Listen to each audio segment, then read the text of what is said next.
नमस्कार, final post के studio में आपका स्वागत है। पुरुषोत्तम के साथ आप जुड़ चुके हैं। आइए आज हम बात करने जा रहे हैं मोदी कैबिनेट के बारे में और इसमें बिहार के सियासत के बारे में भी। हमारे साथ जुड़ चुके हैं हमारे editor in chief Gyaneshwar Gautam ji. स्वागत करते हैं इनका और सवाल करते हैं मोदी कैबिनेट के बारे में। स्वागत है सर आपका। धन्यवाद। आज नरेंद्र मोदी तीसरी बार प्रधानमंत्री की शपथ लेने जा रहे हैं। मोदी कैबिनेट में नए नए चेहरे हैं। कौन, आपको क्या लगता है कि ये कितना फिट बैठेगा आगामी 5 साल के लिए? देखिए पुरुषोत्तम, सरकार तो बन गई, सरकार का गठन भी आज हो रहा है। मोदी जी तीसरी बार प्रधानमंत्री पद का शपथ भी ले रहे हैं। लेकिन यक्ष प्रश्न ये है कि क्या ये सरकार अपना टर्म पूरा करेगी? बहुत बड़ा सवाल है। देखिए, एक बहुत बड़ा सवाल है। बहुत बड़ा सवाल होने के पीछे एक कारण है। क्योंकि आप जानते हैं कि जो कुछ मुद्दे थे भारतीय जनता पार्टी के, कुछ मुद्दों को तो विराम लगा दिया, जैसे राम मंदिर बन गया, धारा 370 हट गया। तो ये जो मुद्दे थे वो मुद्दों पर विराम लग गया, समाप्त हो गया। अब भारतीय जनता पार्टी के पास क्या है? काशी मथुरा। अच्छा, ठीक है, ये एक उनके एजेंडे में था। जनसंख्या नियंत्रण, UCC uniform civil code, NRC, Agniveer योजना, ठीक है, पेंशन स्कीम। जिन मुद्दों पे आप ये मान लीजिए कि जिन मुद्दों पे सरकार के बहुत सारे नेताओं ने जनता से चुनाव के समय में वादे भी किए। अब देखिए क्या है कि एक जो फोर्स है वो सेकुलर फोर्स है, माने सो कॉल्ड सेकुलर, जिसमें टीडीपी भी हैं, नीतीश जी भी हैं, समाजवादी एक जो सोर्स है वो सोर्स कंप्लीट दूसरी भी दक्षिण पंथ है, राइटिस्ट अप्रोच के बीजेपी। सांसद इनके 240, 32 कम। अब ये 32 का जो आंकड़ा है, ये 32 के चलते हमको लगता है कि बार बार सरकार के ऊपर दबाव बनेगा और बनता रहा है। मतलब इतिहास जो है, इतिहास वही कहता है। चाहे वो मनमोहन सिंह की सरकार रही हो, अटल बिहारी वाजपेयी की सरकार रही हो, तो ये परेशानी मोदी जी के लिए आ सकता है आने वाले समय। तो ये एक यक्ष प्रश्न जरूर है कि सरकार क्या अपना कार्यकाल पूरा करेगी। दूसरा, देश के वरिष्ठ पत्रकारों से जो हम लोगों की बातचीत होती है, तो देश के वरिष्ठ पत्रकारों का भी मानना है कि ये सरकार 1.5 से 2 साल चलेगी। अच्छा, मतलब मोदी की सरकार 1.5 से 2 साल चलेगी। उसके बाद सरकार, मोदी की, भाजपा की सरकार नहीं खराब हो, खत्म होगी, सत्ता हस्तांतरित होगी मोदी के अलावे किसी दूसरे के हाथ में। मतलब कि कोई दूसरा प्रधानमंत्री होगा। बीजेपी, अभी जैसे आपको बताएं कि आरएसएस के जो हमारे अपने स्रोत हैं, उन स्रोतों का भी मानना है कि इस बार आरएसएस इस मूड में नहीं था कि नरेंद्र मोदी को प्रधानमंत्री। अच्छा, एक चीज आप बता दीजिए कि आपसी रंजिश भी है क्या भाजपा और आरएसएस में? देखिए, आपसी रंजिश थोड़े बहुत लेवल पे नहीं है, बहुत बड़ी रंजिश है। अच्छा। और भारतीय जनता पार्टी में भी आप देखेंगे तो स्पष्ट एक लकीर आपको दिखेगी, है ना। आप पूर्वी चंपारण की राजनीति को देख लीजिए ना, यहाँ भी तो राधा मोहन सिंह एक साइड में है और संजय जायसवाल एक साइड में। इस बार बड़ी मशक्कत करनी पड़ी राधा मोहन सिंह को भी चुनाव जीतने के लिए।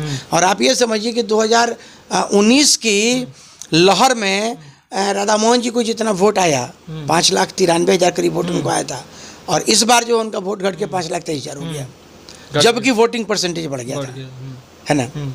दूसरा, आप देखिए चुनाव के भी, अब चुनाव की चर्चा आपने की, तो एक चीज देखने वाली क्या है कि चाहे वो उत्तर प्रदेश हो या बिहार हो, जो पोस्टल बैलेट है, पोस्टल बैलेट में एनडीए हर जगह हार गया। आप मोतिहारी को देख लीजिए, आप बेतिया को देख लीजिए, वाल्मीकि नगर को देख लीजिए, मतलब आप शिवहर को देख लीजिए।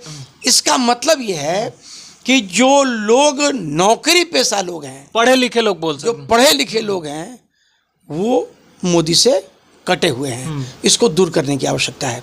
मतलब बैर है, हाँ बैर है, निगेटिविटी है ना।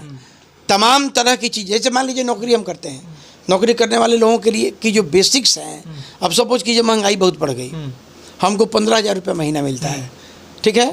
अब 15,000 रुपये महीने में हम 70 रुपये लीटर अगर पेट्रोल भरवाते हैं और आज की तारीख 106 रुपये लीटर अगर आज की तारीख में पेट्रोल हो गया, तो वो बजट जो है ना, वो बजट बैलेंस नहीं होता है, फ्रस्ट्रेट रहता है। मैंने एक एग्जांपल आपको दिया है, आप देख लीजिए, आप खाद्य पदार्थों की कीमतें काफ़ी बढ़ गई है ना, नौकरी नहीं है। दूसरा एक और भी कारण हो सकता है कि पढ़े लिखे लोग अब ये समझ गए हैं कि हमें अब धर्म के नाम पे नहीं लड़ना है, भाजपा धर्म के नाम पर वोट ले रही है।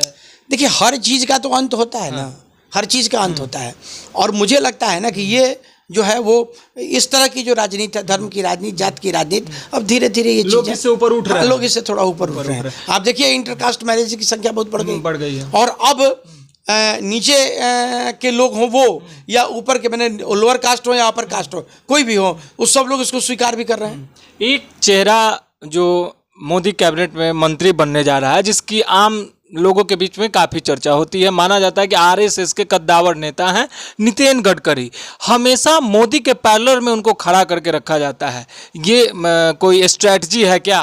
देखिए, एक बात तो तय मान लीजिए कि नितिन गडकरी पीएम मटेरियल, ये कहा जाता है। नहीं, कहा नहीं जाता, है भी। अच्छा, है भी। देखिए, नितिन गडकरी जितने साफगोई के साथ अपना काम करते हैं, है ना, और जितना अच्छा विजन उनका है ना, वो पीएम मटेरियल हैं। मैं ये नहीं कहूँगा कि मोदी पीएम मटेरियल नहीं है। ये बात इसलिए आपको कहा, क्या बोले हैं कि 1.5-2 साल के बाद सत्ता जो हस्तांतरित, वही मैं आपको बोल रहा था। अब देखिए क्या है कि बीजेपी में जो सत्ता का खेल चल रहा है, उत्तर प्रदेश में भारतीय जनता पार्टी की जो स्थिति बनी है, आपको क्या लगता है पुरुषोत्तम की वो स्थिति सिर्फ वोटरों की वजह से हुई? नहीं, स्ट्रेटजी की कमी रही। देखिए, एक स्ट्रेटेजी थी, और स्ट्रेटेजी ये कहता था कि योगी का कद कमजोर करना है। अच्छा, ठीक है। इन लोगों को बहुत एजम्पशन था कि हम लोग एब्सोल्यूट मेजोरिटी जो है वो मेजोरिटी तो पार कर ही लेंगे, हम अपने से पार कर लेंगे, हम पार कर लेंगे। उत्तर प्रदेश में अगर थोड़ा बहुत सीट हमारा घटता है तो भी हम पार कर लेंगे, लेकिन ये तो सेटबैक एक लगा। मतलब इसमें योगी को पीछे किया गया। आप ये मान के चलिए कि योगी के कद को कमजोर करने के लिए उत्तर प्रदेश में जो नए प्रयोग किए गए, वो प्रयोग सफल नहीं हुए, जिसके चलते उत्तर प्रदेश में संख्या घट गई। आप तो ये समझिए कि अगर उड़ीसा इज्जत नहीं बचाए होता, मध्य प्रदेश क्लीन स्वीप नहीं दिया होता, तो आज स्थिति और ज़्यादा खराब रहती। तो ये एक यक्ष प्रश्न जरूर है कि ये जो सरकार है, क्या वो सरकार अपना पूरा कार्यकाल कर पाएगी या नहीं कर पाएगी, इस पे थोड़ा क्वेश्चन मार्क लगता है। क्योंकि मोदी को जितना मैं जानता हूँ, उसमें आप ये मान लीजिए कि मोदी एक डिक्टेटर पॉलिटिक्स में भरोसा करते हैं और हार्ड लाइनर है। मतलब जो डिसीजन उनका हो गया, वो डिसीजन आप देख लीजिए, नोटबंदी, जीएसटी, खुद का डिसीजन रहा, भले देश को नुकसान हुआ हो या फायदा हुआ हो। मैं ये नहीं कहता कि जो मामले आए उसमें देश को नुकसान हुआ या फायदा हुआ, जो भी हुआ हो, लेकिन जो डिसीजंस थे वो डिसीजंस व्हिम में लिए गए डिसीजंस थे। मतलब कि हमने बिना किसी प्लानिंग के स्टेट वाली बात, हाँ, हमने बिना किसी प्लानिंग के निर्णय ले लिया। अब आप समझिए कि नोटबंदी के समय में हम लोगों ने देखा है कि जिन महिलाओं के पास 500 और 1000 रुपए के नोट हुआ करते थे, है ना, जो महिलाएं, हिंदुस्तान के ग्रामीण परिवेश में आप चले जाइए तो महिलाएं बैंक में पैसा नहीं रखती हैं, वो ढोकना में पैसा रखती हैं, जिसमें चावल का जो बर्तन होता है ना, उसमें नोट बांध के रखा था। कितनी दिक्कतें उनको हुई, कितनी महिलाएं इस मैंने में मर गई कि अब तक रुपया कोनो काम के नहीं खे। बीच में ब्रोकर्स जो है उन लोगों से 500-500 रुपये का जो कीमत था उसको 100-100 रुपये में खरीदा, है ना। तो इस, और जो कॉरपोरेट घराने के लोग थे, जो बड़े व्यापारी थे, उनको कभी कोई पीड़ा नहीं हुई। उन्होंने छोटे छोटे व्यापारियों में पैसा डिस्ट्रीब्यूट कर, नहीं, उन्होंने छोटे छोटे, उनके पास बैंक ले जाके, बैंक जो पैसा उनके पास आता था वो ले जाके परोस के थाल में उनको सजा देते थे। उनके पास पैसे की कोई कमी नहीं हुई। लेकिन सबसे ज्यादा परेशानी किसको हुई? जो गरीब लोग थे। हाँ, गरीब लोगों को, ठीक है, जिन्होंने एक तिनका जोड़ के वो पैसा जमा किया था। तो ये स्थिति थी। तो विम में लिया गया जो डिसीजन था, वो डिसीजन हुआ। तो मोदी क्या है कि मोदी थोड़ा डिक्टेटर पॉलिटिशियन है, उनका डिक्टेटरशिप चलता है। तो उस डिक्टेटरशिप के बीच में ये सामंजस्य स्थापित करके सरकार चलाना, हस्तक्षेप तो होगा। नीतीश कुमार का हो, चंद्रबाबू नायडू का हो, ये तो एकदम होना है। देखिए महसूस ऐसा होता है ना। अब इन लोगों के गले पर भी तलवार लटकी रहेगी, तलवार ये लटकी रहेगी कि कब इनकी पार्टी को तोड़ के वो मिला। चूंकि एक बात समझ लीजिए, आप देख लीजिए कि जितने भी दल मतलब जो क्षेत्रीय दल हैं उनके साथ बीजेपी ने गठबंधन किया तो उनका स्वाहा कर दिया। और इसका ज्वलंत उदाहरण आप देख लीजिए उद्धव ठाकरे, शिवसेना कर दिया। शिवसेना तो लगभग बर्बाद कर दिया। हालांकि अब तैयारी उसकी चल रही है। अब कुछ स्रोत जो हमारे हैं वो बता रहे हैं कि उद्धव ठाकरे भी भारतीय जनता पार्टी के साथ जुड़ के काम करने की हड्डी को मजबूत, हाँ, अपने रीढ़ की हड्डी को मजबूत। देखिए भारतीय जनता पार्टी एक बड़ी पार्टी है ना। उसके सामने शिवसेना की क्या औकात है? कहाँ 240 सीट वाली पार्टी, कहाँ 7 गो 9 गो सीट वाली पार्टी। तो ये स्थिति बनती है। अब आ जाइए बिहार पे। बिहार में 8 मंत्री। अच्छा, 8 कौन कौन? बिहार में 8 मंत्री इस बार मंत्री बन रहे हैं। गिरिराज सिंह मंत्री, ललन सिंह मंत्री, ये 2 भूमिहार कोटे से हो गए। यादव कोटे से 1 नित्यानंद राय, ठीक है। अब आइए दलित में हो गए जीतन राम मांझी और चिराग पासवान, ठीक है। अब आइए ओबीसी या कहिए कि ये एक मलाह जाति से हैं और एक तो मलाह जाति से हो गए, क्या नाम उनका, चौधरी रवि भूषण चौधरी जो मुजफ्फरपुर से चुनाव जीते हैं, है ना। एक ब्राह्मण से हो गए ये सतीश चंद्र दुबे, है ना। और एक ठाकुर और कर्पूरी ठाकुर के पुत्र रामनाथ ठाकुर, एक वो मंत्री हो गए। तो 8 मंत्री बिहार से बिहार का जलवा कायम, बिहार का जलवा है। लेकिन देखिए बिहार में कुशवाहा समुदाय जो है वो बड़ी संख्या में है। मतलब को लगता है कि करीब 6 से 7% वोट कुशवाहा समाज का अकेला है। और 5-6 सीट ऐसा है जिन सीटों पे निर्णायक भूमिका में कुशवाहा होता है। हम लोग ये एज्यूम कर रहे थे कि एक कुशवाहा को मंत्री बनाया जाएगा। उपेंद्र कुशवाहा अगर जीतते तो मंत्रिमंडल में होते, लेकिन चूंकि हार गए मंत्रिमंडल में जगह नहीं मिली। हालांकि बहुत हारे हुए लोगों को भी मंत्रिमंडल में जगह मिली है। तो ये मान लीजिए, मुझे ये लगता है कि एनडीए की एक चूक वहाँ है, कुशवाहा समाज से भी एक व्यक्ति को मंत्री होना चाहिए था। हालांकि आपको बता दें, मुकेश सहनी को तोड़ने के लिए रवि भूषण चौधरी मलाह जाति से आते हैं, पहले वीआईपी के नेता थे, है ना। बाद में वो बीजेपी में शामिल हो गए। बीजेपी ने उनको टिकट भी दिया, चुनाव लड़े, चुनाव जीते भी। अजय निषाद को चुनाव हराया। अजय निषाद जो पहले बीजेपी के नेता हुआ करते थे और बीजेपी के सांसद भी वहाँ से थे। तो अब ये जो कन्फिगरेशन है, ये जो स्थितियाँ तैयार हुई है, उसमें मुझे लगता है कि एक कुशवाहा समाज का तड़का अगर मार दिया होता तो मंत्रिमंडल जो है बहुत बैलेंस हो जाता। मैंने किसी एक की जगह पे एक कुशवाहा समाज से किसी को अगर मंत्री बनाया जाता तो वो कंपनसेशन की स्थिति, पैचअप की स्थिति हो सकती थी।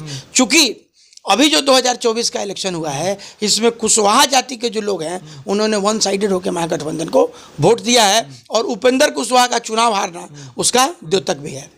मतलब एक मंत्री हो जाते तो कुशवाहा समाज को फिर से भाजपा एनडीए की तरफ से एनडीए की तरफ मुझे लगता है ना कि थोड़ा बहुत कुछ परिवर्तन इसमें आगे पीछे करके कुछ होना भी चाहिए आने वाले समय में। और खास करके 2025 का जो चुनाव होगा, 2025 के चुनाव के पहले आना चाहिए।